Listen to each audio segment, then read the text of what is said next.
আসসালামু আলাইকুম, কেমন আছেন সবাই? তো দেখেন বৃষ্টি হচ্ছে। আসলে আমি আজ কয়েকটা দিন ভালো করে ব্লগ বানাইতে পারতেছি না, কারণ একটু ব্যস্ততার মধ্যে দিয়ে যাচ্ছে। এই যে বৃষ্টি হচ্ছে,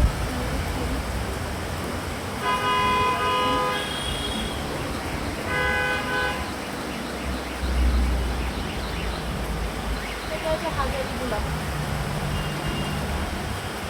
আর এটা হচ্ছে থাই পাতা, এটা যে বিলাতি ধনিয়া পাতা, এটা পুদিনা,